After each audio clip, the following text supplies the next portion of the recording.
The San Mateo County Association of Realtors, SAMCAR, and the Pacifica Business and Community Political Action Committee, Pacifica PAC, welcome you to the City Council chambers for the 2014 Candidates Forum. My name is Connie Menifee, and I will be serving as your moderator this evening. Our timekeeper is Mr. Paul Stewart across from me, and he is with SAMCAR.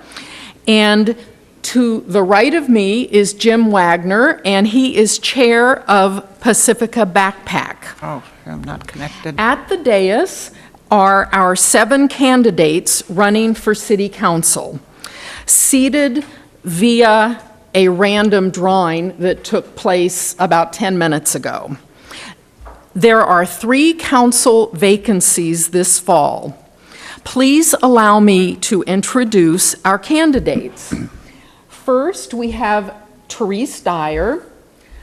Then we have Mike O'Neill, Victor Spano, Matt Doherty, Eric Rishames, Sue DeGree, and John Keener. Before we begin, let me go over a few ground rules. I think the customary way that most of these forums conduct the questioning is to start with the first candidate on the left, that will be Ms. Dyer, and then we go all the way to the end with Mr. Keener, and then for the second question and answers, we'll start with Mike O'Neill and then make the full circle, Victor Spano, full circle. I'm sure you get the idea. So there will be the opportunity for the candidates to make a 3-minute opening statement, and then with respect to their answers to the individual questions, the candidates will each have 2 minutes. And then toward the close of this forum, each candidate will be given the opportunity to make a 3-minute closing statement. SAMCAR and Pacifica PAC have requested that the candidates' answers and statements focus on the future of Pacifica, community development, governance, and fiscal, budget, and tax matters. So our timekeeper, Mr. Paul Stewart, will display cards showing 2 minutes left, 1 minute left, and 30 seconds. Okay. I'm seeing from the cards there's a little deviation there. I can do the 2 minutes, not a problem. Okay. So in addition to the questions that have been prepared by SAMCAR and Pacifica PAC, the audience may submit additional questions focusing on forum topics, and these will be asked time permitting. The audience questions are to be signed by the questioner and will be reviewed by Mr. Wagner and asked of all candidates. In the interest of full disclosure, I volunteer on Mr. Rishames' campaign committee. All candidates have been apprised of this, and now so are you, the audience here, both here in the chambers and for those watching on television.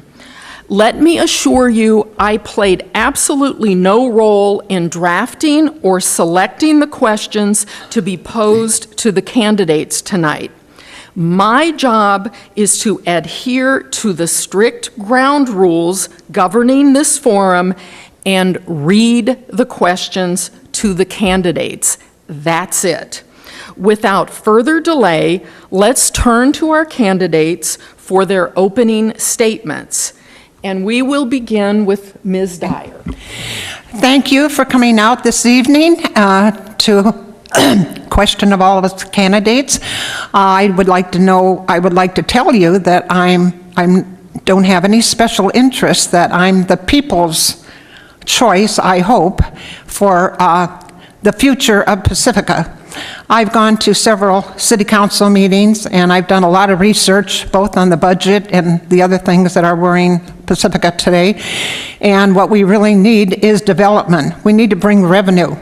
We have a jewel there at Quarry that's just sitting there full of weeds that needs to be developed. And we need to look into why it isn't. And also, this wastewater treatment plant's been empty for, 20 years? I mean, we could have rented it, or we could have leased it until we get a developer. So until we get a developer, I'd like to see all the community organizations get together and have some kind of a monthly activity, whether it's a crab fest or kayaking or surfing, or, I mean, we have a lot of sports here that we could develop. And also, we have a theater at Terranova High School that I'd like to see developed into maybe an antique roadshow or some other kind of activity. And meantime, I would really like to contact the people that have the quarry and see if we can't use the space until it is developed for activities. Thank you very much. Thank you, Ms. Dyer. Mr. O'Neill. First of all, I'd like to thank everybody for coming here tonight, giving up their Tuesday evening and a Giants game to come here. We're supposed to talk about ourselves. So first, like Charles Dickens or David Copperfield, I was born up in San Francisco, moved to Pacifica about 30 years ago. I've raised my wife Liz, got here when she was about 4, raised my family, 3 kids here. And I've also been on the school board 14 years. I am quite active in the community with many different organizations, parents, and I just believe I'm optimistic about Pacifica. I think we can move forward. I think we can move forward to a better place, but I think it's important also to keep the current lifestyle we've all come to enjoy in Pacifica. So thank you very much. Thank you, Mr. O'Neill. Mr. Spano. Hello, I'm Victor Spano. I'd also like to thank the organizers of this forum and you, the public, and here and on TV watching tonight. I live in the Fairmont district of Pacifica. I've owned a home there for several years with my wife and son John, who goes to school at Cabrillo. I became involved in the Economic Development Committee in 2011, and I ultimately became the chair. We had several activities for entrepreneurs. We also worked with a consultant to develop the economic development strategy. Along the line, I ran for council 2 years ago in 2012, and I'm back here again at the urging of some friends and business people. I'm interested first in strong public safety, fire and police. I've talked about looking at the fire stations and looking at the joint powers agreement with Daly City and Brisbane, known as the North County Fire Authority. I'm interested in keeping our environment nice, no hillside development, smart growth, possibly revitalizing the Fairmont Shopping Center, and keeping Pacifica and not trying to introduce a Daly City or San Francisco high density aspect to it. I'm interested in watching the budget. As we know, we have a budget deficit. And being a steward of our city finances, there was $2.2 million unaccounted for. Forensic accountant is looking for that. The people I've talked to in Pacifica are upset about that. They feel that the council was or is asleep at the wheel, and I'd like to bring a new energy to looking at it, watching my back, and watching yours. Thank you. Thank you, Mr. Spano. Matt Doherty. Hi, everyone. My name is Matt Doherty.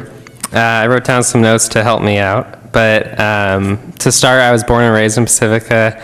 I went to school here, Eagle Scout of Troop 74, Pacifica, so I have a lot of life here in Pacifica, as you could say.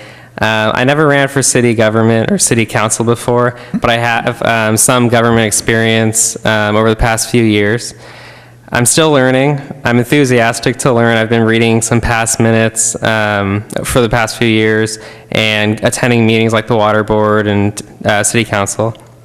My main goals, I have 4 main priorities for running, but they all stem to kind of make our quality of life here in Pacifica better.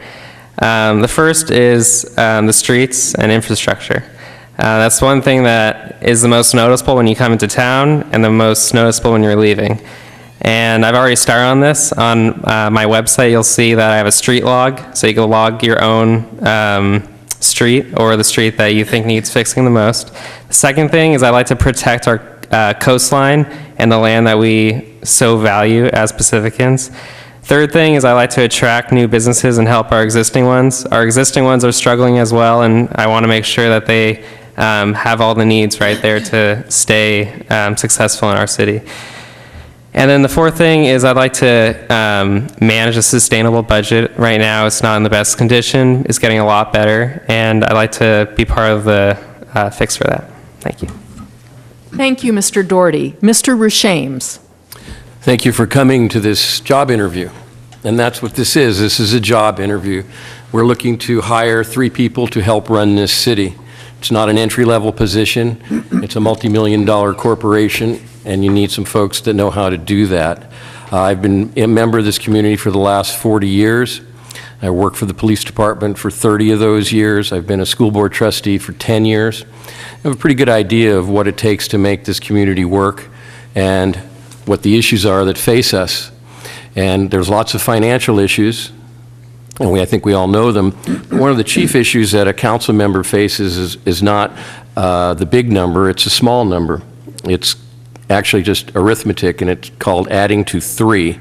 Because really, the only way you get anything done as a council member or a school board member on a 5-member organization is to get 2 other people to vote with you.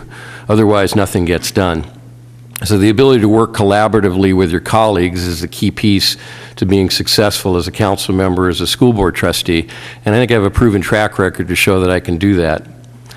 It's important that we start to work collaboratively in this community. There's plenty of pockets where that's happening, and unfortunately too many where it's not. We are mirroring the national trend of being disagreeable when we disagree, and that's an unfortunate set of circumstances. We really need to honor the passion that people in this community have for this community, and we need to try and work better together to move the community forward. I think everyone would agree that our current financing structure is not sustainable, and we have to figure out how to fund the services that we want for the community that we all love. That's going to take a level of cooperation that hasn't been evident lately, but I think that with my help on the council, I think we can make that happen. I'm not afraid of controversy. I'm not afraid to disagree with people. I think the reality is we're never going to agree with one another on everything, but we need to find out where we agree and work together to move the community forward, because that's what we all want. That's why you're here in the audience. That's why you're watching on TV, and that's why all 7 of us are sitting up here. We have different visions of what should happen, but everybody up here cares about the community, or else they wouldn't put themselves through this. So I appreciate your time and your interest. Thank you very much. Thank you, Mr. Rushames. Sue Degree. Good evening. Thank you for being here. Qualifications, I find this a very humbling job. I don't really think I have great qualifications.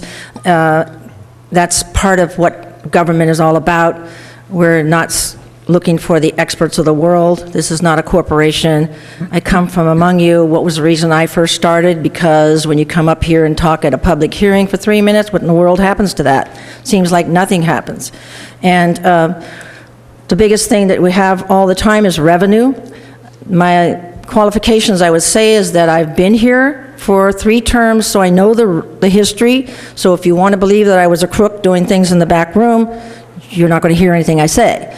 But it is important that we have revenue and a balanced budget, and I know the history of what has been around here in town since I've been on council. I haven't lived here my whole life, so I don't know those histories. But there are things that people can't know until they're actually in this business. Again, what's the main thing? The main thing is revenue and the public voice. I think the public has a right to determine what it is you want your city to be and how to go there. So I believe my track record for the public voice to have your opinion expressed in a discussion forum is extremely important. Thank you, Ms. Degree. John Keener. Hi, I'm John Keener. I was a PhD research biochemist, a small businessman, and a medical writer. I'm now retired. My wife and I moved to Lindemar 7 years ago. We were attracted to all this open space and beautiful coastline. I've made opposition to the widening of Highway 1 the centerpiece of my campaign. Caltrans' plan won't work to reduce congestion. At either end of the project, 3 lanes will have to merge down to 2, causing bottlenecks and traffic jams. To add 1 lane in each direction, they're going to make the highway wider than an 8-lane freeway, and commuting will be a nightmare during construction.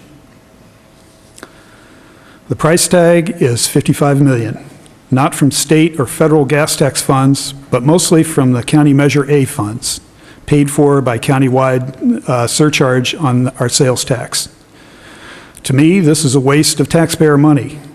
I'd like to see the council vote no on the project and instead request funding for projects that we really need, like alternatives to widening Highway 1 and repaving our streets.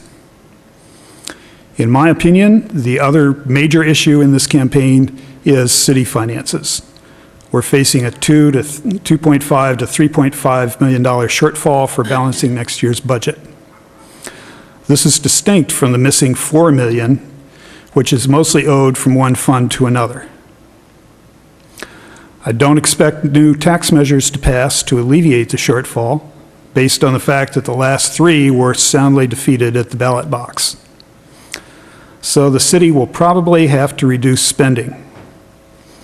I will hold budget forums so that we know where the money is coming from and where it is going to, and so that the public is involved in proposing reductions if necessary. It is important that these processes be open and transparent with citizen participation. That's my opinion of the most important issues facing Pacifica. Google my website or Facebook page for more detail on these and other issues. Thank you. Thank you, Mr. Keener. We will now turn to our first question, and we'll begin with Mr. Mike O'Neill. What background or experience do you have enabling you to manage a $40 million town budget and programs for 40,000 people? First and foremost is I was on the school board here in Pacifica. It's roughly a $22-23 million budget. We knew how, I was there when there was all the funding cuts from Sacramento. So before we made a cut, we looked at the long-term ramifications, because sometimes we were getting grant funded, and if we cut the matching funds, we'd lose the grant, we'd never get it back again.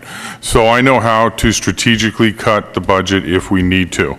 We also were creative in raising the revenue in terms of we leased out the different school sites that were vacant, and we're receiving, at that point when I was there, receiving over $100,000 in a year in rental income. I also started on my own initiative filming companies coming to Pacifica using the school sites, and we were charging them $150 an hour to use the school sites, plus the cost of the custodian, to lock it up and clean it and stuff like that. So I feel I probably have more elected office experience in managing a budget than most of the candidates up here. I also know how to manage the people. We had roughly the same number of employees in the school district as we do the city, and we had about 3,200 kids, 3,300 kids in there, dropped at the doorstep every day. When I was one of those board members that helped make the Pacifica School District a high-performing school district, and I would like to make the city a high-performing city. Thank you, Mr. O'Neill. Mr. Spano. John F. Kennedy once talked about leadership and said that leadership and learning are indispensable to each other. Everybody here at the table has different places that they came from, different types of management experience, to different degrees. In my case, I'm a retired 20-year employee of City of Daly City. I worked in 4 different positions in 3 different departments: public works, economic development, community development. I've worked in the private sector for a private development company that does office, townhouses, and multifamily apartments. And I've done project management for this company, as well as being an independent real estate consultant working with international investors, particularly from China. The results of my work you can see in Daly City and not really in Pacifica. I had a little to do with the Pacific Plaza in Daly City, and to put it bluntly, I know my way around a city hall and the administrators and the people that do the nuts and bolts work and make a city work. And that's what I feel that makes me unique amongst others here, and what I could bring to the table as a council member. Thank you. Thank you, Mr. Spano. Mr. Doherty. Thank you. Well, I was elected twice to board director and another position at my Sonoma State University. My second position was chief financial officer of the nonprofit organization. We had a $2 million budget. This is included with all the grants and everything for our children's school on campus, which is one of our 4 programs, and we have numerous services. I was on 10 plus boards that same year, one of them being the Academic Foundation, which administers and takes in all the gifts to the university, almost like the endowment. It was a $40 million portfolio. I was also on the team of stopping a new fee coming down the pipeline that was presented to our students. This was a multi-$100 fee every year. That was vague and unstructured, and I was part of the team to offer open forums and really hear out what our students were saying, and to ultimately take a vote and address the administration on the student perspective. Luckily, this cost of education didn't go through, and we were able to avoid added costs to our education. So I tell you this example because I think it's important that we don't add more and more taxes to the city. People don't want more taxes, and I think we're good on revenue for what we're trying to do. And I think that I don't know our full budget right now. Sorry, I couldn't see it. I don't know our full budget right now, but I do know that we need to look at it in a better light, and I'd like to be part of that team. I also have completed over 300 hours of community service in the past few years, many 100 hours before that in Boy Scouts, but I think that together with community involvement and my fiscal experience, I'll be a good asset to your team. Thanks. Thank you, Mr. Doherty. Mr. Rushames. It's probably not a good idea to disagree with Connie right off the bat, but I'm going to take issue with the question of managing a $40 million budget, because I think as a city council member, you don't manage the budget. You have a city manager who manages the budget. What the council member does is sets the policy, sets the priorities for how that budget is spent in consultation with the rest of the council and the community. That's the job of a city council member. The management, the accounting, that's the staff's job. I spent 10 years on the school board. As Mike pointed out, it's now almost a $25 million a year budget, and I'm well familiar with the role of setting policy and priorities for the community in a transparent manner, in a way that spends the community's money in a way that is all accounted for. I take great pride in the way the district does that, and I think our great schools show how successful we are. And I think it's important to understand that services cost money, and if we want to have the services that we all want and deserve in this community, we have to figure out how to pay for them. And that's the challenge that the council has, is to figure out how to get the services that we want and how to figure out how to pay for them. Thank you. Thank you, Mr. Rushames. Ms. Degree. How to do things differently. It's difficult to say how to do things difficulty when all the way along you were actually trying for that revenue. However, tracking, I do believe that tracking everything that we talked about, because having been here, I know that we always ask questions about can we repay the funds that we move from one to another. And so the tracking seems to be wanting, and we have hired a new city manager who's excellent with not only understanding budget and financing, but also on how to present it so that it gives a more comprehensive picture. And so I'm all for the investigations into where what seems to be missing is. I don't think anybody's culpable, but who knows? I highly doubt that. We have come out of a recession, and the recession made a big difference to what we could do. Again, it's revenue. We were always looking for revenue, always. And that's what we have to continue to look for, is the revenue. And how we go about that, there may be some different ways, but I do have a lot of history of the outreach that was done.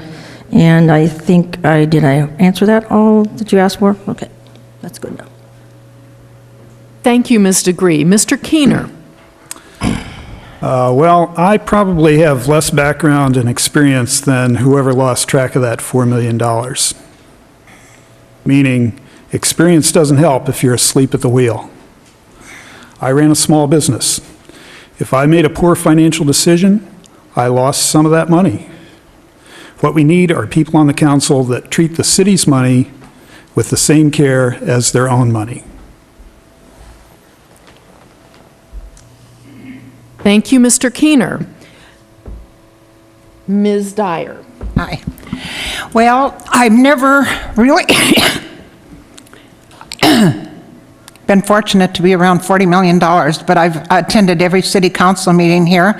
And in my archives, I go back to 2003, and I know basically what went wrong with this budget. And nobody was watching the door, okay? So therefore, I would not accept the budget we have today for the simple reason it needs a forensic auditor.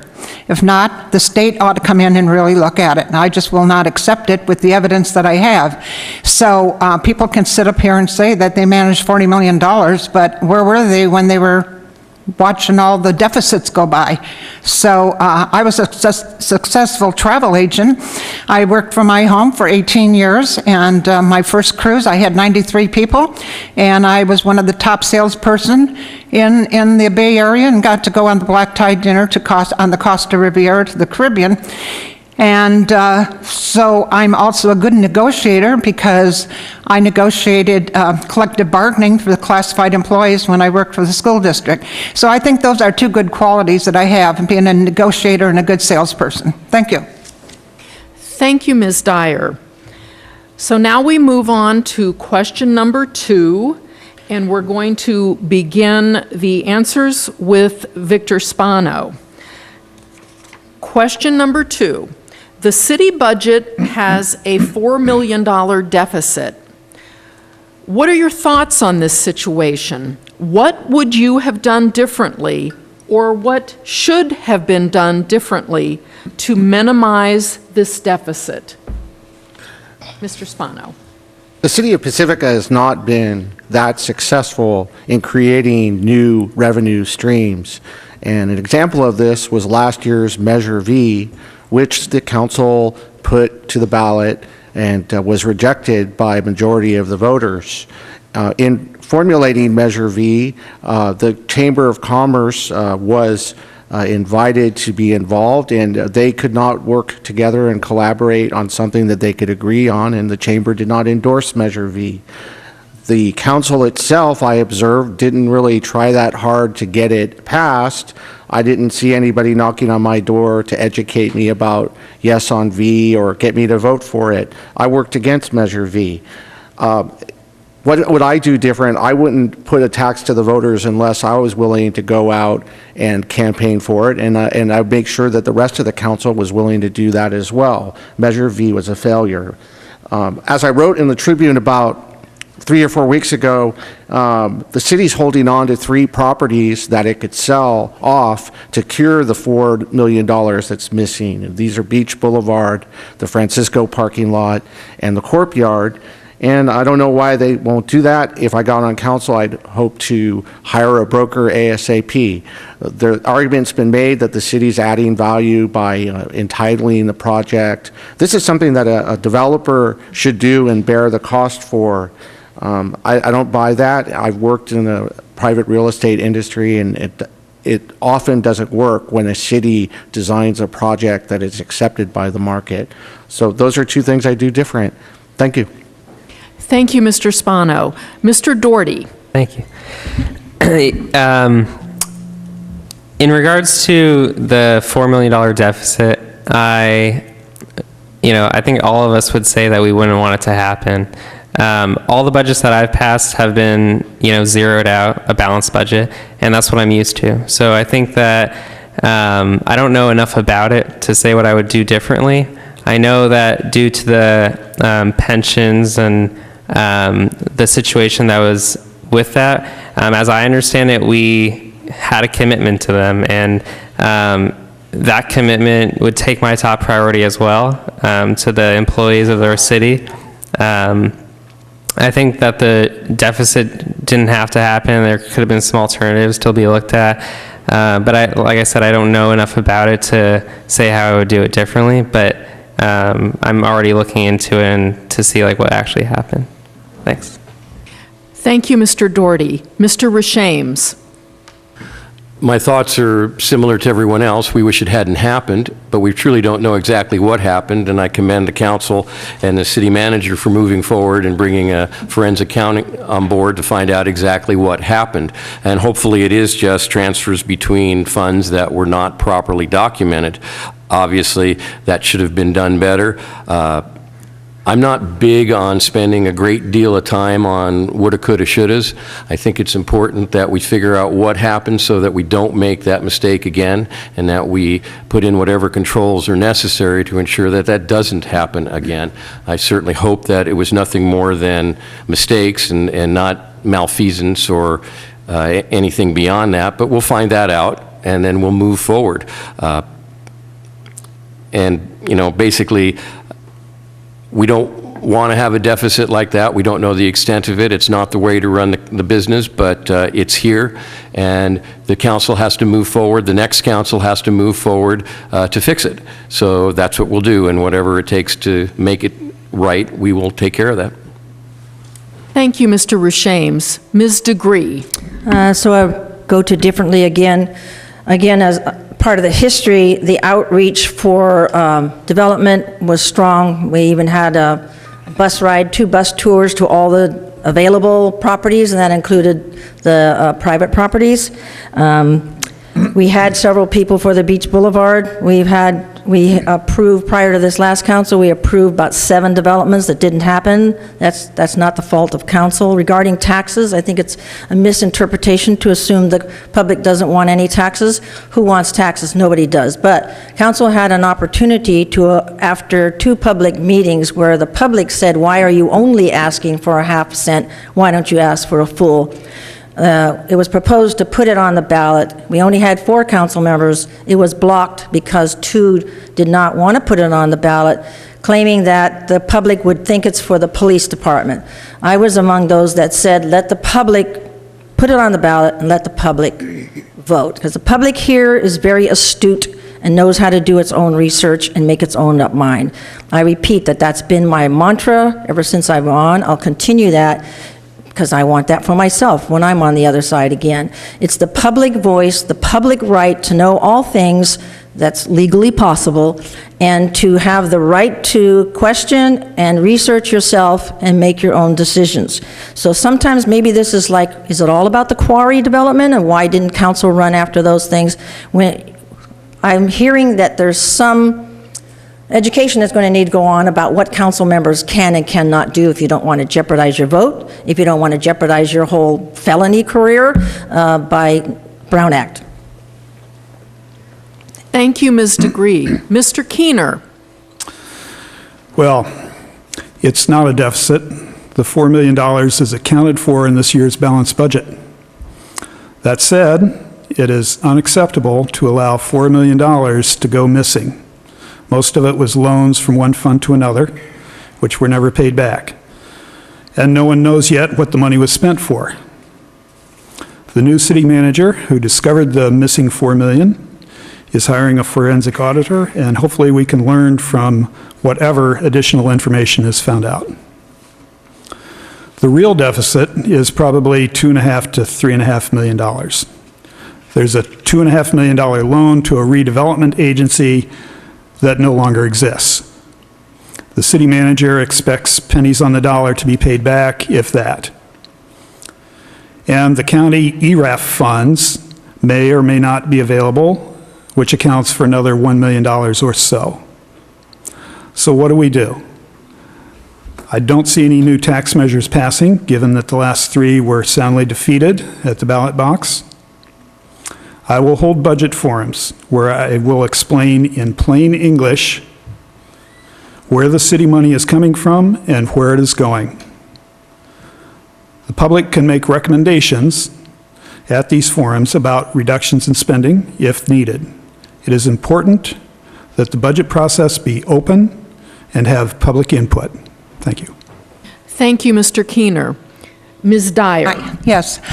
I, for one, know why we're in this deficit, because it started in 2003 when they fired Maureen Lennon, who was financial director and had a master's degree in finances. And as I go looking through the research and everything, it's quite evident that they threw away a lot of money. One was by $5 million in consultants, and only 2 were mandated by state, and they continue to do that. The biodiesel plant, money on surveys and everything else they can think of trying to sell the tax to us, and all the taxes failed. So it's just money spent after money, that doesn't go anywhere except in maybe somebody's pocket. The other thing that I discovered is that they implement policies that they don't keep.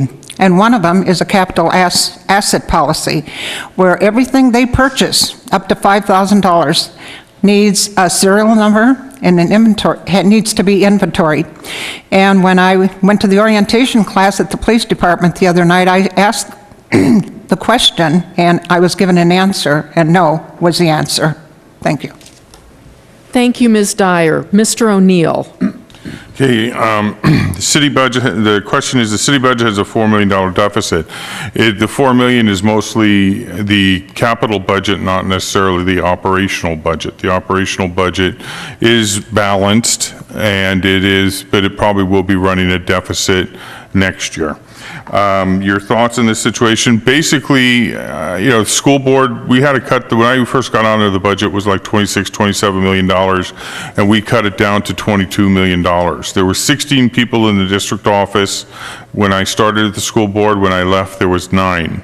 So you have to make tough choices, and the money taken from these funds was basically one-time balances of the budget and moved from one to the other to do a special project, dog park, whatever, and the funds should not have been taken, and there should have been a better accounting.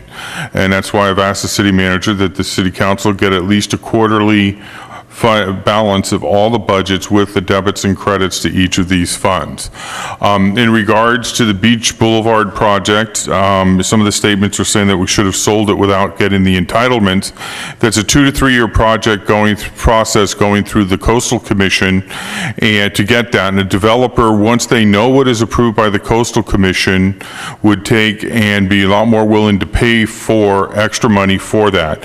When the school district was selling Westview, we went and had one price from the developer. When we partnered with them to get the entitlements to the property, we got over $1 million more for that process. So not getting entitlements on the Beach Boulevard property would cost the taxpayers of Pacifica more money than if we had just sold it as is, because it's not zoned for anything except public use. Thank you, Mr. O'Neill. We're going to move on to question 3, and we'll begin with Mr. Doherty. If Pacifica is going to secure a sustainable economy, what, in your opinion, will that economy look like? How will we measure success?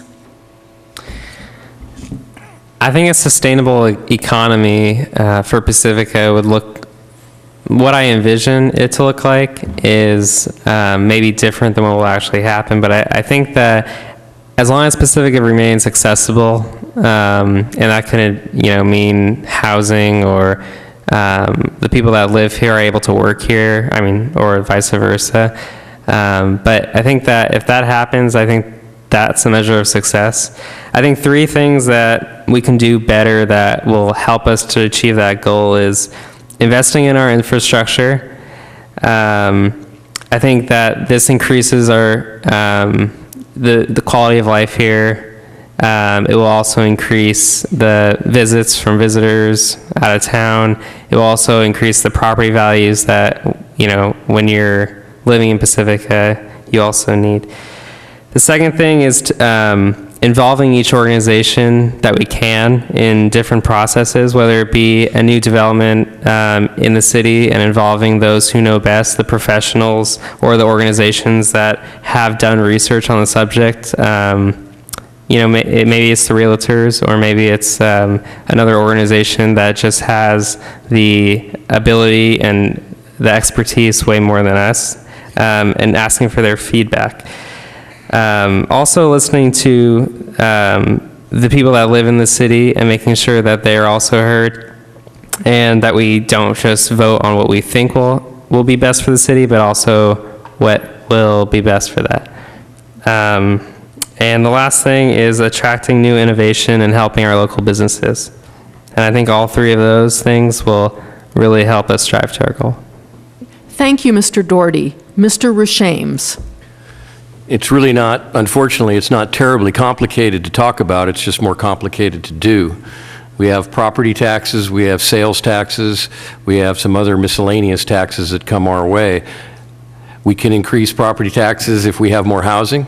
We talk about more development, commercial development. We talk about visitor serving development, so that people come visit our town, leave their money, and then go, which would probably be something we'd all like. So it has to be a combination of those things, and we have to talk about what the impact of those different approaches are for the community, and what the pluses and minuses of each of them are. Hopefully we can move forward. This is not a new issue. I think if you were to look at old Tribunes from 10 years ago or 20 years ago, they would have the same headlines, and they would be asking the same questions about how financially viable the city of Pacifica is. So we're going to have to face up to that. We're going to have to come together as a community. We're going to have to compromise. We're going to have to listen to all views and try and come together and piece together something that'll help us move forward. And what it'll look like is really pretty simple.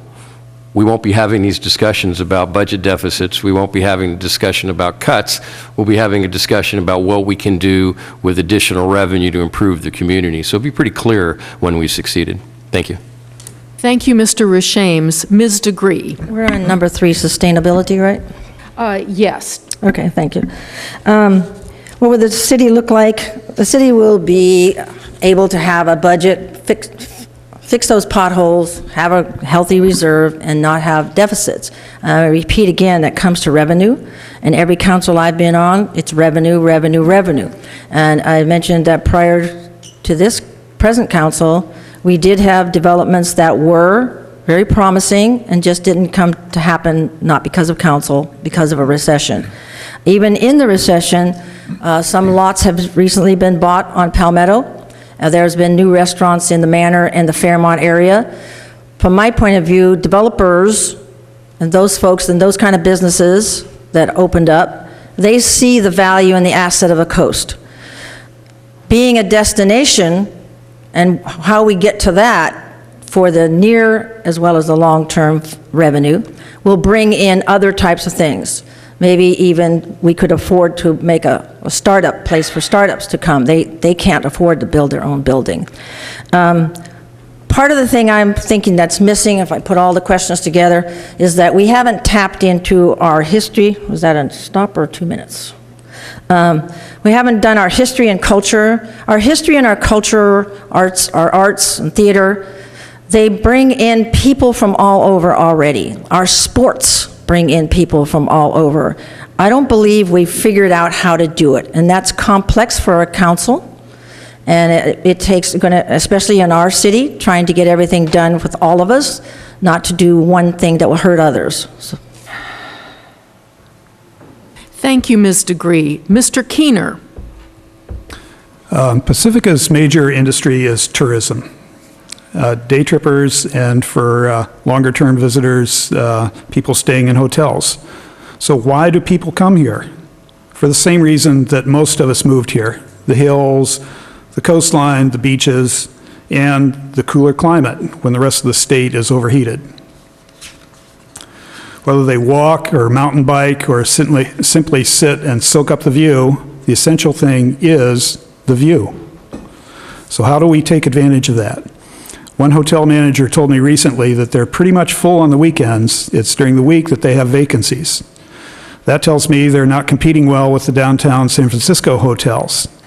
Perhaps a shuttle from Pacifica, Rockaway to Union Square would increase business.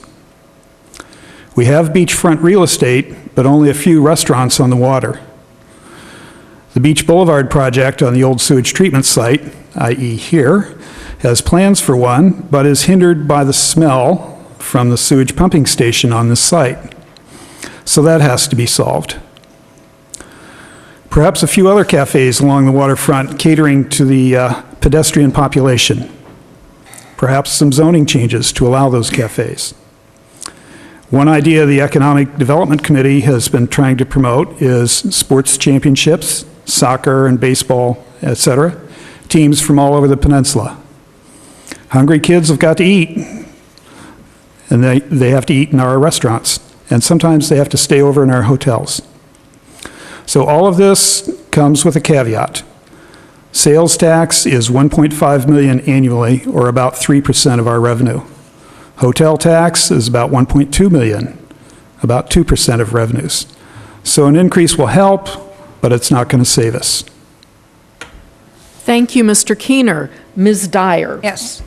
Pacifica lost the best chance they ever had when Don Peebles tried to develop the quarry. That was sad because we could have had a town square, we could have had a library, we could have had a convention center and a mixed use of residential area. Now we find ourselves $4 million deficit. The other thing that really upsets me is this building we're in that's been vacant for almost 20 years. My estimation is if you're going to buy a new home, you've got to sell the one first, unless you're very wealthy, which Pacifica wasn't wealthy at the time. So this building stayed vacant. It wasn't leased. It wasn't rented, for $100 a month or anything. We just lost revenue on it. I mean, you need some real leadership here to move Pacifica forward.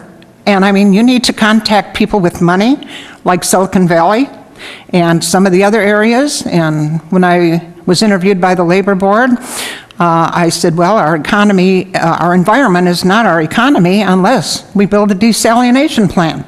And we get the ideal place right here. So it's your choice. What do you want with Pacifica? Build it or lose it? Thank you, Ms. Dyer. Mr. O'Neill. If the question is, Pacifica is going to secure a sustainable economy, what in your opinion will that economy look like? Well, we're kind of committed to a path of tourism, especially day tripper tourism, okay? The people, I know the Chamber runs the ads in Concord and Merced and Fresno. You're 107 there. We're a nice balmy 70 degrees here, okay? As Sue said, sports fields would be a very nice thing to try to get. The Pleasanton has one with 15 fields, but when I was talking to a company about developing that, they look to have at least 30 acres together in order to build one of those sports complexes that draw 500 people on a weekend. And the key thing there is the fact that the hotels are full on weekends, and we need something here. So basically we have to develop an economy that could support the hotels, which we get 10% of a hotel tax and 1.5% of a sales tax, is to take and develop a conference center so that businessmen could have here, go for a round of golf. We need to do some other hotels here. I would very, as I've mentioned before at other forums, take and zone Beach Boulevard as a commercial so that we can have a mini wharf there. So we would be the only wharf between San Francisco and Santa Cruz. They don't even have one in San Francisco. So it would be nice to have that, walk along the pier and go down through the berm and everything else. So I see an economy tourist-oriented, but serving the residents also with a more vibrant business, possibly a vacancy ordinance. Thank you, Mr. O'Neill. Mr. Spano.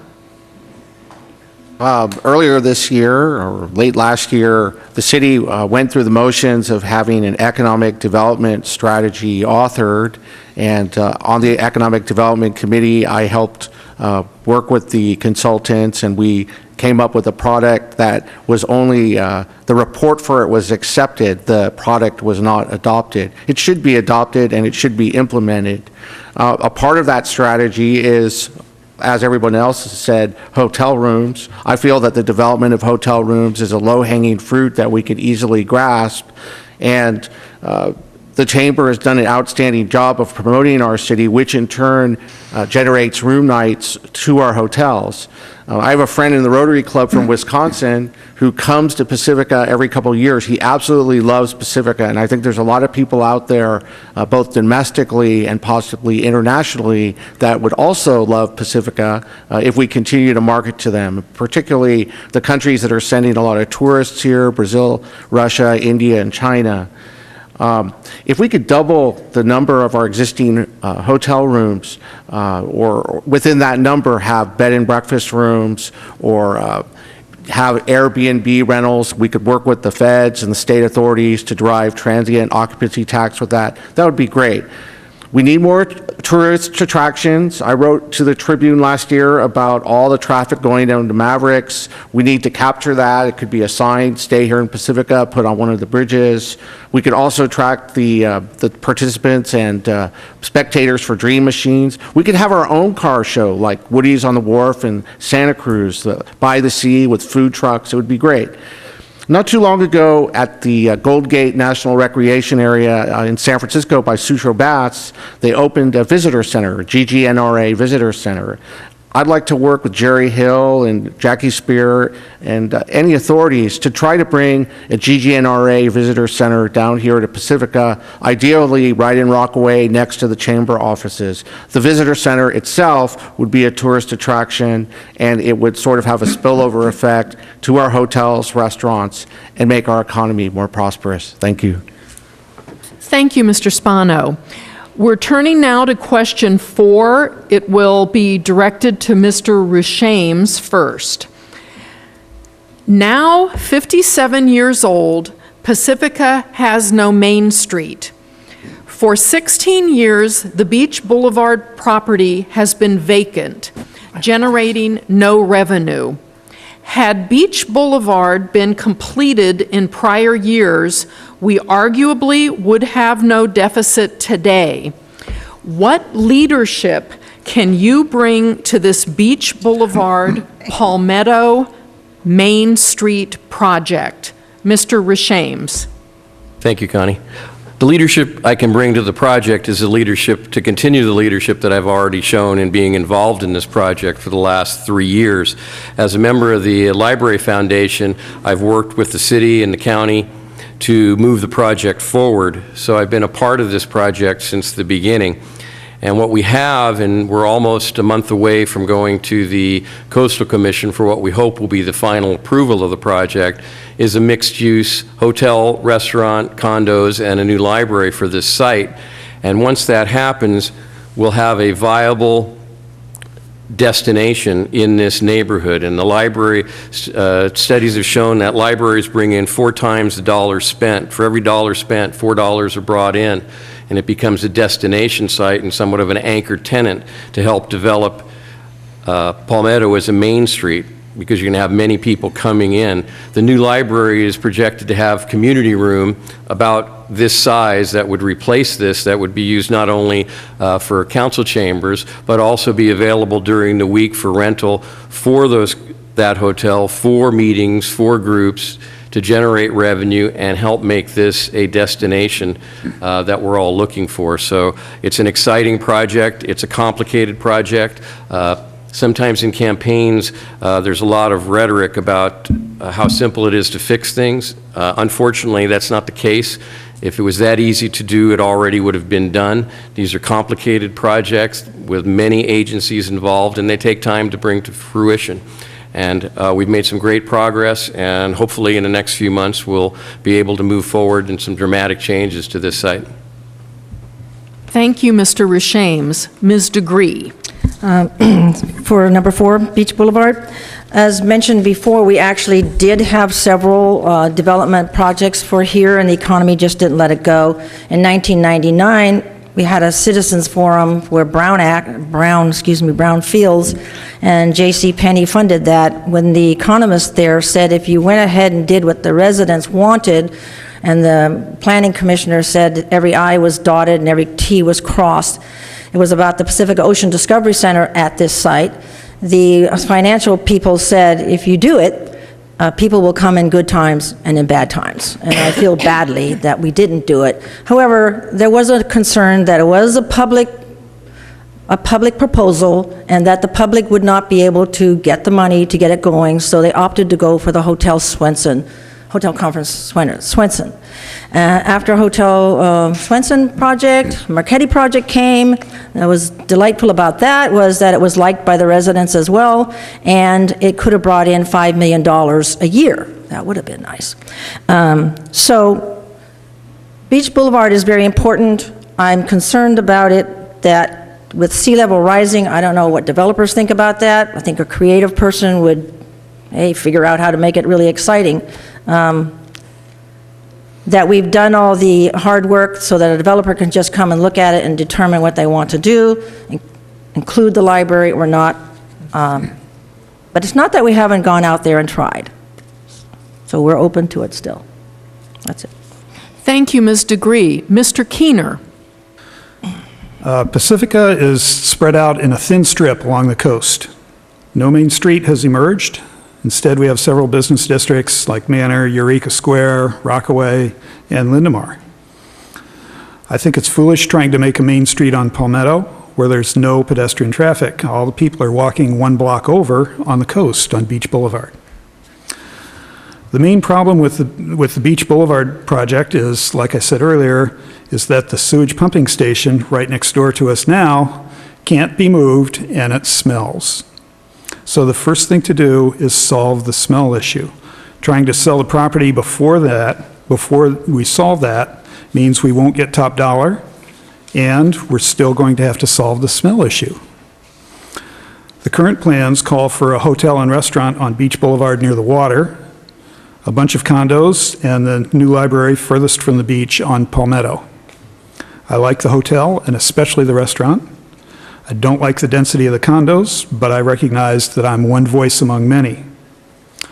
On the new library, I'm personally against it because it would cause the closing of the Sanchez Library and because it would cost $30 million.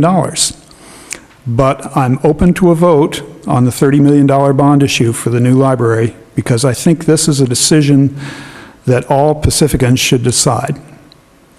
One thing that I'm concerned about with this project is sea level rise. On very high tides, the ocean already overtops the seawall. Try adding 3 or 4 feet to sea level and the overtopping events become larger and more frequent. I think the responsible thing to do is to look into ground level parking with usable buildings above that. Thank you. Thank you, Mr. Keener. Ms. Dyer. Yeah. Well, Pacifica has started too many projects that they have not completed. And in 2011, the Palmetto streetscape was supposed to be completed. And now that's put aside because we're going to purchase some property on Pedro Point for $585,000 and hoping we get money reimbursed, which is very doubtful. The other thing is, I don't think you can dictate to a developer what he can put in a place if he's going to either buy it or rent it or lease it. The library, I'm all for one library, consolidated in an ideal place, which should be probably more centrally located in the Velmar area there, or the quarry area, whatever. I think we have to be concerned about the sea level rise here, and I think that that's going to be a problem with the Coastal Commission if that goes through. I'm not against the library, I just think that maybe there's an alternative place to put it. I don't think it's really good for books or anything like that because of the salt air. And when you leave here, or you can come in the daytime, take a look at this building here. It's all moldy, and the windows are falling apart. And what developer's going to want to buy this? You know, we got to clean up our act first. Thank you. Thank you, Ms. Dyer. Mr. O'Neill. Let's say what I think we envision for Beach Boulevard is I think Beach Boulevard could be a destination which could generate some of the traffic that's not on Palmetto now. I think that could especially happen if we designate and rezone Beach Boulevard as commercial. Like I said before, we would be the only wharf between Santa Cruz and San Francisco. I think I am a little bit concerned about the condos, but smart growth says that you have to have a higher density. Higher density means something like a condo on pieces of on the land. I would also encourage on Palmetto, I would want to see some mixed use. If we could get a couple companies in here that have 10, 15, 20 employees, that would help us then start generating a lunch business for restaurants. Restaurants at night because the employees stay here and have a drink. If you look at some of the planning hubs in successful cities that have a downtown, that have a vibrant downtown, you see that in San Carlos or whatever. I know since Pacifica has always been visitor serving, from when the Ocean Shore Railroad came down here to when one of the madames in San Francisco used to send the girls down here to West Sharp Park for a respite. We've always been visitor serving, and we can do that and make that a success. And that's something and advertise for day trippers to come out here and to enjoy the coast when it might be 105 degrees where they are. Thank you, Mr. O'Neill. Mr. Spano. A lot of people are skeptical as to whether or not Palmetto can be a main street. It once was the way to go from Daly City to Half Moon Bay, but the freeway supplanted it. Being things as they are, the principles of economic development work here. The Beach Boulevard project is a good idea. I disagree with Therese. I actually know a hotel developer that is interested in the site. She's seen it twice and would like to work with the city to build a hotel here. Palmetto right now is hard to find. I think that we need branding for Palmetto, and we need some sort of signage on Highway 1 to direct travelers a little bit more than the gas, food, and lodging sign that's currently there. I'm thinking like a reader board that says, historic Palmetto or special Palmetto some way, maybe at the school right before the exit going south. I was economic development coordinator for City of Daly City for 14 years. I worked on business districts like Palmetto, specifically Mission Street and Bayshore. I worked on bringing small to large projects there, working with local property owners, working with national tenants, working with local tenants to revitalize that area. And the fruits of my labor I can see every time I drive Mission Street. The tenant mix could be improved for Palmetto. We need to especially attract local niche businesses like the Candy Oasis, which I know it's closed, but now they're reopening, and by jointly marketing Palmetto to all of Pacifica, because not all of Pacifica knows it's there, I think that businesses on Palmetto can thrive. Thank you. Thank you, Mr. Spano. Mr. Doherty. Thank you. Yeah, see, I came from education where, just like government, projects move very slow. So I totally understand this. We never had a student union at Sonoma State University for ever since, and we're about the same age as Pacifica. So it took us 20 years just to get a student union at on our property. And Sonoma State, now you can go up there and enjoy everything in a central hub of campus that was so essential to the students. So I totally understand where the need for visitors, tourism, and to help our local economy. I think the Beach Boulevard project is a great idea in that overall puzzle, but I think it's just a piece. I think we need to really help our local businesses in other parts of Pacifica as well. Like I said, Palmetto right now, it does have a good amount of businesses right now, and there's tons of opportunity with the empty lots over here and the infrastructure to increase some tourism in our community over here, and to help the mixed-use properties there.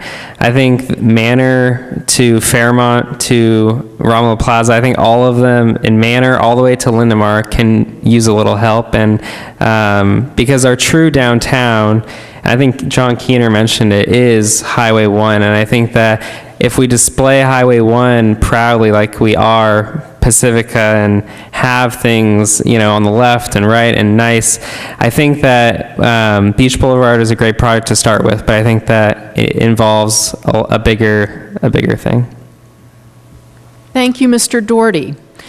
We do have time for questions from the audience. If any of you in our audience have some questions to ask of the candidates, there are question sheets at the back. Please fill one out and hand it to Mr. Wagner. We have one question already, and we will start with Ms. Degree. Question number 1 from the audience. What do you consider the major challenge Pacifica faces, and how do you plan to solve it? And this question was submitted from Bernie Sifri. Okay, my point of view, the major one, again, is revenue. And for revenue, we have the two parts of revenue. One is immediate money, which I would also say is immediate and reoccurring, and the other one is the long term. So the long term, I think, is the developers, for example, they're always looking and they're paying attention and they know their business and they know a good place when they see it. Our part is we need money now that needs to be reoccurring. And I'll say again, I don't feel that we have used our history, our sports, our cultural, that already bring people here. So if the hotels need people on the midweek, we should be catering to midweek, get people here midweek. I'm okay with a Palmetto, and definitely mixed use on Palmetto, Eureka Square, those kind of places, filling up empty spots in the different commercial areas, but we have commercial in numerous areas. I wouldn't want to do one thing and center on one to the detriment of the rest of the geographical commercial areas. So I think that's hard enough work to collaborate and get that going, so we have money today as we also plan and listen for possibilities along the long term. Thank you, Ms. Degree. Mr. Keener. I think the city has a trust problem. Voters don't trust the city government. And the city needs to regain that trust before they can solve the revenue problem, as Sue has called it. Openness is important. Budget forums are a part of that. But most voters don't have time to get the details on every issue. We must make it as easy as possible for them to sort out the issues they do choose to become informed about, make it easy for them to comment on those issues, and most importantly, we must listen to them. Thank you. Thank you, Mr. Keener. Ms. Dyer. I think we ought to try to bring revenue any way we can, and if Mr. Spano here has a potential developer, I think we ought to look into that. Thank you, Ms. Dyer. Mr. O'Neill. Actually, I kind of agree with Sue in that the city is facing a major problem with revenue, but I also agree with Mr. Keener in that the city does not have a lot of trust with the citizens. The school district, when it proved itself, when I was on the board that remodeled 7 schools on time, on budget, we gained the trust of the voters that we were able to pass a parcel tax as the state cut more and more into the budget. And that's the problem with the city. I mean, the city passed a fire suppression tax, or passed a fire tax. 3 days later, they laid off firemen and they merged with the joint North County Fire Department. So I agree that the city does need to get some credibility and trust built with the citizens in order to increase revenue, but I do think we need to strategically invest in different parts of the city with planned development that needs to be supported. I think Eureka Square would be an ideal place for mixed use. I think Palmetto could also be a good place for mixed use. And actually, I think a vacancy ordinance for some of the major shopping centers, AKA Lindemar, would be good in that it would give an incentive that the Kimco, who is the manager there, would actually start renting empty storefronts and get rid of the blight we have in the shopping centers. Thank you, Mr. O'Neill. Mr. Spano. The biggest challenge that I see right now is what I would call investment climate for Pacifica. I've talked to real estate agents, I've talked to investors, I've talked to owners and contractors locally and outside of Pacifica, and our track record has created the impression that Pacifica is a very hard place for them or anybody to do business. If you look at some of our restaurants, like the Surf Spot or Carrie's in Lindemar Shopping Center, the new ownership is remodeling. It takes an incredibly long time to get permits and TIs completed, and that's part of the investment climate. And I'm going to go so far to say it's the composition of the council provides a perception to the investment community. If we have people that they perceive to be hostile to development or want to limit development, they're not even going to want to come here to try to do a project. So there you go. The biggest challenge is investment climate. Thank you, Mr. Spano. Mr. Doherty.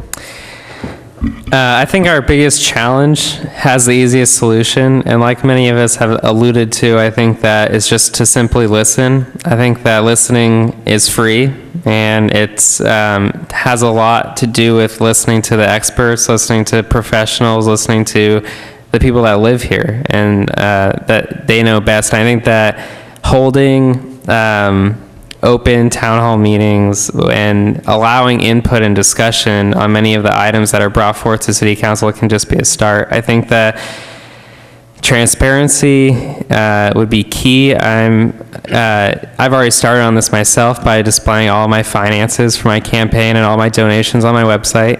I'm very transparent in that manner, and I believe that just trust and honesty will take us far, and I think that it will have a big start in bringing businesses and helping those that are troubling to see them not succeed in our city.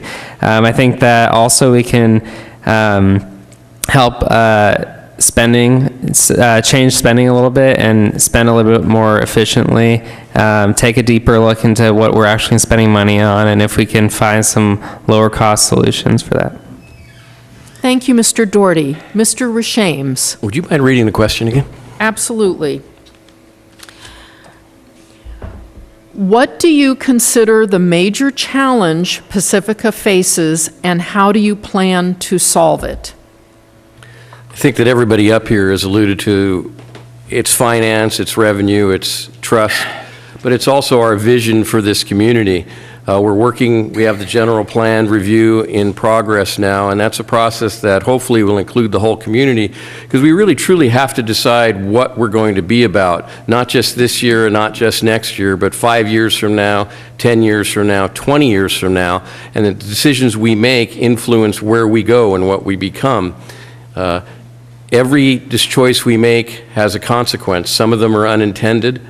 Some of them we know. And how we're going to fund the services that we want is all dependent on what we want. So this community has to come together, and the council has to show the leadership to take us through that process so that we can come together as a community and have a budget that reflects our desires, but also is realistic to reflect what we can afford to pay for.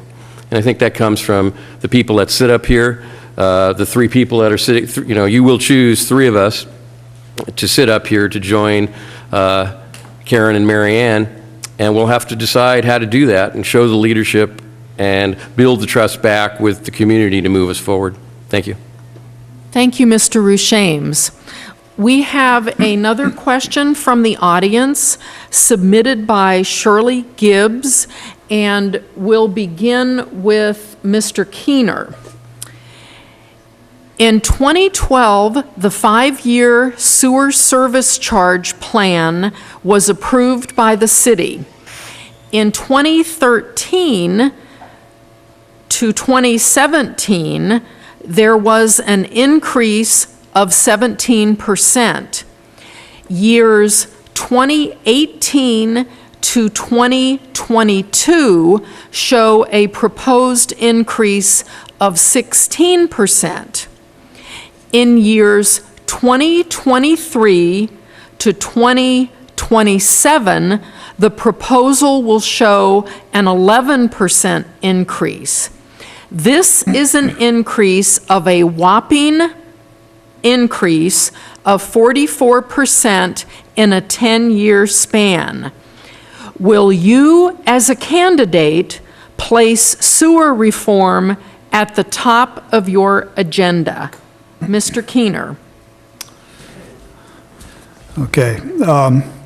So I don't feel that I have the expertise in sewer management, and I have a PhD in microbiology. So we have to yield to the experts on this. We can question how they're spending the money, and we can question whether they need as much, but I just can't reject that out of hand. I've got to see the evidence. Thank you. Thank you, Mr. Keener. Ms. Dyer. Yes. I'm looking into that problem right now under public records, and I'm having a hard time getting a final decision on it.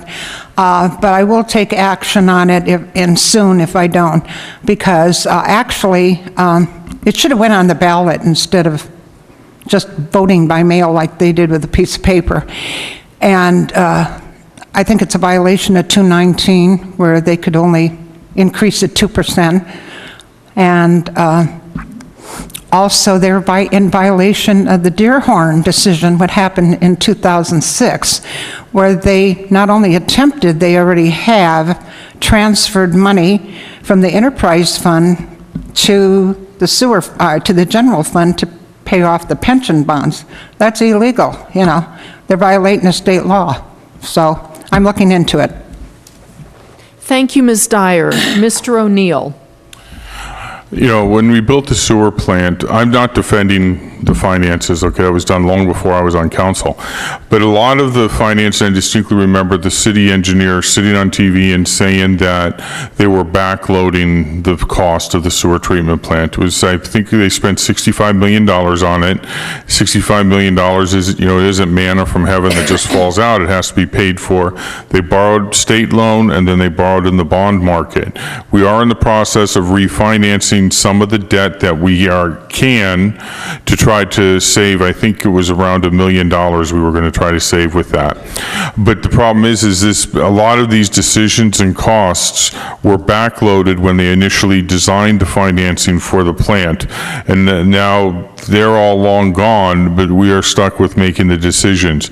And I do know that it was last year, I believe, we passed the ordinance that actually the raise was. We announced what the raises were going to be for 5 years. It wasn't additional. It was what was already voted on back in 2013. It's not an excuse, but that's kind of like to correct the record. But a lot of the financing costs and everything were backloaded when they built the plant back 20 years ago, I think it was.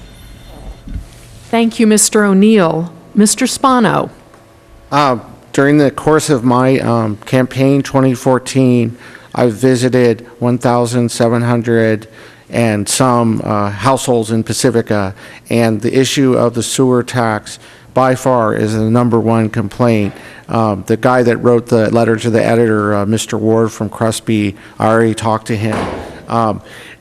This sewer tax is detrimental to the lives of people in Pacifica, particularly seniors on fixed income, low-income persons, and they're not finding any relief under the current system. They visit the finance or assistant finance director, and they try to get some relief on their bill. I'm proposing, and I wrote about this in the paper last week, a administrative appeals board for bills. But going back to sort of the root of the question, which is these proposed increases, there's definitely a deficit of trust as to whether or not the funds collected for sewer tax are actually going for the maintenance and upkeep of the sewer system. So transparency is where it's at. We need to see, you know, where this money is going, what those numbers are made up of, and act accordingly. Thank you. Thank you, Mr. Spano. Mr. Doherty. 44% is a lot. The numbers that were in the question were quite striking to me. I know that there is a lot of work that needs to be done on the pipes and to the plant itself, and to bring it to what's going to be needed in the upcoming years, and if in case of devastation or an earthquake or have you. I'd like to take a deeper look into it, though, because I don't know everything about it. And if we don't need additional cost to support that, I'd like to at least look into a possible decrease of these charges. Because, I mean, unless you're already taking the money out, they're not set in stone yet. So I think that there's some work that can be done, or at least some oversight of what's to happen in the next 20 years. Yeah. Thank you, Mr. Doherty. Mr. Rashames. Yeah, unfortunately, as Mike pointed out, it's not the next 20 years, it's the past 20 years. And for those of you, we've talked a lot about this site and what was on this site, and that was a secondary treatment plant that pumped treated sewage out the pier out into the ocean. And 20 years ago, this city decided to build a tertiary treatment plant, which gives you potable water or recyclable water at the end of it. That was cutting-edge technology. It was very expensive technology. There were a lot of trial and error involved in that, and the council at that time laid out a financing plan that we're living with today. And essentially, they kicked the can down the road so that we're paying now for the decisions that were made 20 years ago. The costs are high. They're going higher.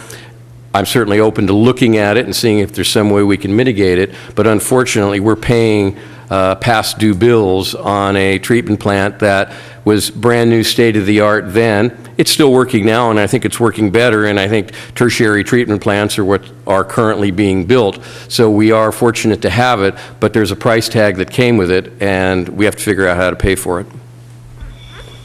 Thank you, Mr. Rashames. Ms. Degree. We do have a tertiary plant. We were the only city in the state of California that had it, and even in the nation. It is considered the way that the public should go. You're talking about sewer.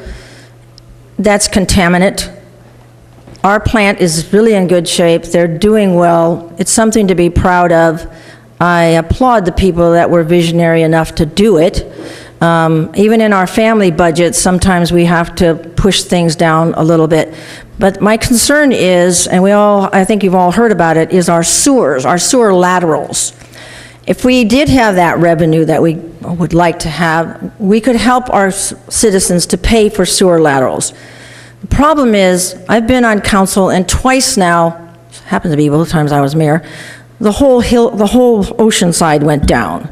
So my big nightmare is that our sewer laterals, either in one section of town or the whole town, will just collapse in one big heap, and our great plant is not going to help us there. And we are going to have to come forward in sewage and try to rectify it. So take another look at the tertiary plant. Take another look at the state of the laterals. And I believe seniors do have an opportunity to have things lessened for charging, but that's a huge, scary issue. I would like you to do your research on that. Thank you, Ms. Degree. We have time for one more question from the audience. We'll start with Ms. Dyer. This question was submitted by Bill Moore. Since budgets are made each year, shouldn't there be meetings during the year to answer where the departments are to budget? Absolutely. And that's the reason I'd like to implement a citizens review panel, because there's more people out there sitting in the audience that are very talented in many ways, finances or whatever. A city council is comprised of public servants, and they admit, they don't know everything. So this is the reason we need a citizens review panel to put us all in shape and make sure that we have constant meetings. In fact, I'd like to see town hall meetings where your questions could be answered directly instead of a city council meeting where they can't answer you. And then also, you have the public records, but it takes 10 days to receive those. So yes, I'm very in favor of public input, definitely. Thank you, Ms. Dyer. Mr. O'Neill. Actually, that's one of the reasons the council hired the present city manager, is she was actually won awards and been commended by the City Manager Association or League of City Managers, whatever it's called, for her openness on the budget and how she showed it. And there's actually a software program that she's going to bring forward to the council called Open Government, and you will be able to click on it and see exactly where budget is, how it stands, etc. Now we're looking at that, but again, we get into two things. One, the software support in the city is just above Abacus, and we are working on increasing that technology. Yeah, some of us are old enough to remember those. But anyhow, it's to take and bring the city up to current standards. We just bought new computers because the last ones, Windows was no longer going to support XP. So we just bought new computers so that we could get up-to-date software, and we can indeed bring the financing of this city into the 21st century. So I think that is a very valid argument, that it's a very valid concern for both citizens and council, but it is being addressed. But again, you can't turn the ship around on a dime. Thank you, Mr. O'Neill. Mr. Spano. On this one, I'm going to be really succinct. Yes, I support Mr. Moore's suggestion. Thank you. Thank you. Mr. Doherty. I too would be in very favor for this decision of having some meetings during the year. I think that in the 3 budgets that I've helped pass and one that I've drafted and put forward to the board, I think that we have always included everyone in the process, and at least taken suggestions on what they'd like to hear out of their budget, and to meet the goals of the board and the organization. I think it's without a doubt a need and a necessity. Thank you, Mr. Doherty. Mr. Rashames. Yeah, I agree. I think that obviously transparency around the budget is critical, because how we spend our money is one of the most important things we do. I've served on the joint liaison committee between the school district, the city, Jefferson High School, and the water district, and we've had conversations there that it's so important for all of us to have budgets that are clearly and easily understood. So it seems like the only time that governmental agencies share their budgets with the community is when they're going forward with a parcel tax or a bond issue. And that's not enough. It has to be out there on a regular basis. Mike's absolutely right. Our new city manager has won awards for her budgeting, and anybody who has studied budgets, city budgets up to this year and read this year's budget sees how dramatically different and how much clearer the current budget is. And I've seen some of the examples of what she did in Walnut Creek, and it's stupendously different. It's much easier to understand, much clearer, and definitely what we need to do to move forward so that everybody in the community understands where their money's going and what it's being spent on, because it's our money, and that's absolutely critical. Thank you, Mr. Rishames. Ms. Degree. I don't have a problem with more budget meetings, and as mentioned, the council did notice the skills, and one of the biggest skills was the fact that she's good with budget and finances. We're fortunate, and I think it would be a sign that people do see the city in a positive manner, is that you can only hire from those that apply. And I remember when I first came on council, there were 2 people. And the next time, there were 4 people. So that we have this caliber coming now and we're able to get her is a sign, I think, that out there we are seen as something positive, even though we may think that the whole city council is terrible persons and we don't do anything transparent. I tend not to agree that. I'm pretty innocent, so. But on the same hand, I'm eager to see the study that we're putting in place to check out where we're tracking, and the tracking must be better so we can answer those things more readily and more quickly. Thank you, Ms. Degree. Mr. Keener. I favor quarterly updates on the budget from all the departments as soon as they can implement it. So the budget, Lori Tinfo has improved it immensely. There is no question. But there is still a vast gulf between what she sees and what we see and the average person out there. You just don't know what the different categories actually stand for and what the money is actually being spent on. And that's what I mean by saying at the budget forums, I'll put the budget in plain English. It won't be in budgetese. Thank you. Thank you, Mr. Keener. Now, each candidate will be given the opportunity to make their closing statements, and they are permitted 3 minutes each, beginning with Mr. O'Neill. Again, I'd like to thank all of you for coming tonight. It's always good to have people come and view the contenders in the arena. First off, I know a lot of people have said about transparency, and I think one of the hallmarks of my 2 years on the city council has been the transparency. I reached out, I must have at least 10, 11 times, put on a whole PowerPoint presentation to different community groups talking about the infrastructure of Pacifica, about the $19 million shortfall to fix the streets, what we were doing with sewer laterals, the retention basin, the infamous bridge across at Highway 1 by its end at Pedro Point. And I made an effort of trying to be transparent and showing the city what the city was planning on. And this audience, I know, was very receptive to all of those because I did receive a lot of thank yous. I also am pleased that in the past 2 years, this council has really made an effort to air all the dirty linen. The skeletons are getting out of the closet, and we are trying to find our base point and foundation to move forward to the better Pacifica that we all want. We are figuring, depending on what the Coastal Commission does in November, I think it's going to be on their agenda, move forward with the sale of this property, probably first or second quarter of next year. So the council wants to move forward. I, as a member of the council, want to move forward. I recently attended the League of Cities conference, and I saw some very interesting ways there that Pacifica can improve and go. I would like the opportunity from you to be hired as another city council member for another 4 years to implement some of those ideas that other cities have done and are working there. So I ask for your vote on November 4th, and thank you for the support in the past, and I hope to have it in the future. Thank you. Thank you, Mr. O'Neill. Mr. Spano.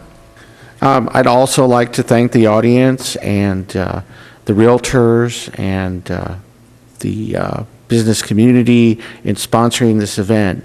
I'm rooted in the community in several ways. I'm a father with a child in the school district. I am in the Pacifica Rotary Club. I'm president-elect. I'm on the Chamber of Commerce. I participated in their tourism committee. I really love Pacifica, and I want it to be a great place for my son, your kids, your grandkids to grow up in. As things are, there's a lot of skepticism out there as to whether or not we can do this. And you have plenty of choices up here tonight. And I believe that my background and qualifications would really serve this community well. I have a master's degree in real estate development from University of Southern California. I have the 20 years municipal experience in different departments at City of Daly City, and I really want to help our community succeed. If you can identify with my ideas, which are more aligned with the business community, with some growth and prosperity, I hope that you will give me your vote. Thank you very much. Thank you, Mr. Spano. Mr. Doherty. Thank you. Thank you again for everyone who came out tonight or who are watching on television. I really appreciate it, and I think that that's the first step to making an active community. I'd like to continue to make great advancements in our city. Over the years that we've been in existence, we've done great things, and depending on who you ask, I guess. But I've been born and raised here. I've seen it through some changes, and I think with some experience that I have and an enthusiasm to learn more, I think that I can offer a good perspective for us to move into a new direction. And I think that I like to hear what you think, and I'm always available to hear your advice or feedback. I'll be smart and listen to any comments that you have, and to all the parties involved in the process. And I think that by involving everyone in the process and making this our community, we can really do great things.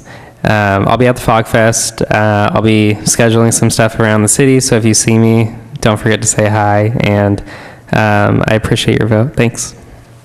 Thank you, Mr. Doherty. Mr. Rishames. Thank you all for coming and being so passionate about the community. We're very fortunate to have so many people in the community and up here at the head table who are eager to serve. I've had an opportunity to serve this community from behind the wheel of a police car for 30 years. There's not a street I haven't been to, a hill I haven't walked on, and some of your houses I've even been to. That gives me a unique perspective to what the issues are that face our town. We become a different community over the 40 years I lived here. When I moved here, this was a blue-collar community with most people worked at United Airlines. Since then time, we have become a much wealthier community. We're now seeing houses selling for $2 and $3 million, which is staggering, stunning news for us. But at the same time, we also have a lot of folks who are not doing so well.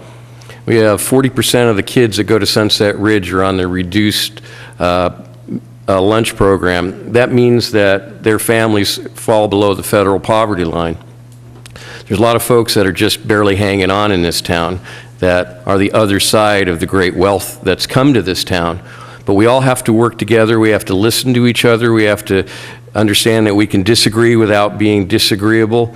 And we can figure out that together with leadership from a strong council, we can make the changes that are necessary to move ourselves forward. I'm not afraid of conflict. I guess that was the advantage of 30 years as a cop. I've had people yell at me before. It's not a big deal. We're going to disagree. We have to find a way to work that out, recognize our passion, and move forward to move the community forward, because that's why we're all here, and that's why the 7 of us are up here, because we do care. So I hope I aced this job interview and can count on your vote down the road. Thank you. Thank you, Mr. Rishames. Ms. Degree. All right, to reiterate, I'll talk about we need the revenue, but also I have experience, so I can tell by some of the questions and some of the thoughts of how things can get done that there's going to be a shock value. And it's a frustrating at all times. There is frustration, but finding revenue is difficult, and I'm definitely for the mixed use. I think Palmetto was so close to being started where that could move along with mixed use. Eureka Square, the owners and the brokers there haven't really come to that discussion yet, but it seems to me that that's a likely place. I still believe that we need ongoing money now that revolves, continues while we wait for while we work towards the long term. And I still say that we really need to work together to protect all our geographical areas and to use our history and our cultural arts. They already bring in money, the sports already bring in people.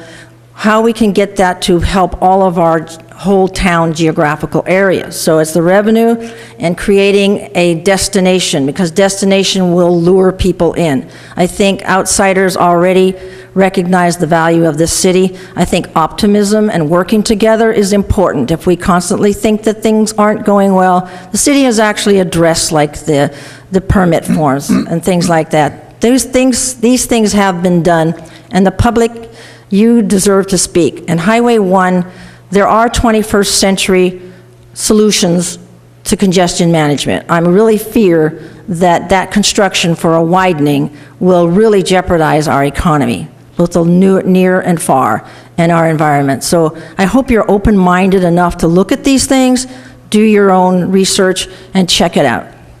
Thank you. Thank you, Ms. Degree. Mr. Keener. Financially, I see Pacifica as being in survival mode for the next 4 years. It's going to be a challenge just to balance the budget and to keep the government functioning. And city government must work to regain the trust of voters. This will take at least a few years of good behavior. Regarding widening Highway 1, Caltrans' plan for it is essentially a yes or no vote for council. If we're going to have a modified plan or a new plan, council must first vote down funding from the County Transportation Board for the current Caltrans plan. Then we can have input that actually affects the project. Obviously, if elected, I would vote no on the widening and instead request funding for alternatives to widening Highway 1 and for other projects that the city desperately needs, like repaving our streets. I think my level-headed approach is right for Pacifica. If you agree with me that widening Highway 1 is a bad plan and a waste of our money, then vote for me, John Keener, in November. Thank you. Thank you, Mr. Keener. Hi. Ms. Dyer. Thank you all for coming out this evening, and I want you to be part of the process, whether it's the budget or any other major decision. I want you to have a part, and if I'm elected, I'll make sure that you do. I'd like to see all the development that we can get in here, whether it's low housing, affordable housing, assisted living, which I'm going to try to resurrect, commercial development, residential development. We need all the revenue we can get, and we need to do it as soon as possible. Otherwise, I think by next year, we'll either be bankrupt or we'll be at least $5 million in deficit. Thank you for coming. Thank you, Ms. Dyer. That concludes our 2014 City Council